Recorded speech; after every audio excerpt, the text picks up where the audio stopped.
Hello guys, మనకి RCB team పరిస్థితి కనుక ఒకసారి చూసుకుంటే మొత్తం 18 ఇయర్స్ నుంచి వాళ్ళు ఒక్కసారి కూడా ట్రోఫీ కొట్టలేకపోయారు కదా. అఫ్కోర్స్ వాళ్ళు 3 టైమ్స్ ఐపీఎల్ ఫైనల్కి రావచ్చు, కానీ ఒక్కసారి కూడా మరి ఐపీఎల్ ట్రోఫీని ముద్దాడలేకపోయారు. మరి ఈ సీజన్లో చూసుకుంటే వాళ్ళు కొంచెం ట్రోఫీ కొట్టే ఛాన్సే ఎక్కువ కనిపిస్తుంది. ఎందుకంటే ఆల్రెడీ ఫైనల్కి వెళ్ళిపోయారు.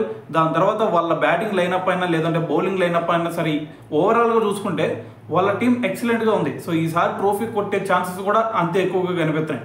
అయితే దీని గురించి రీసెంట్గా మనకి ఆర్సీబీ హెడ్ కోచ్ అలాగే మెంటర్గా పనిచేస్తున్న దినేష్ కార్తిక్ కూడా రియాక్ట్ అవ్వడం జరిగింది.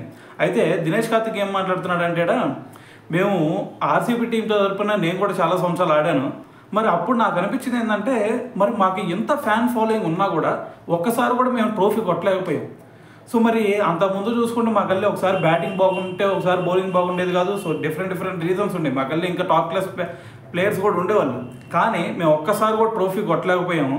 సో ఈసారి నేను అదే టీంకి నేను ఆడినట్టుగా లేదు అంటే ఇప్పుడు వచ్చేసరికి నేను ఇప్పుడు కోచ్గా అలాగే మరి మెంటర్గా పనిచేస్తున్నాను.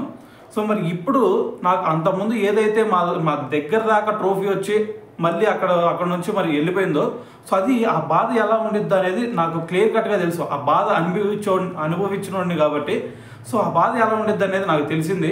సో ఈసారి మళ్ళీ నాకు అదే ఆర్సీబీకి మరి మెంటర్గా పనిచేసే ఛాన్స్ దక్కింది.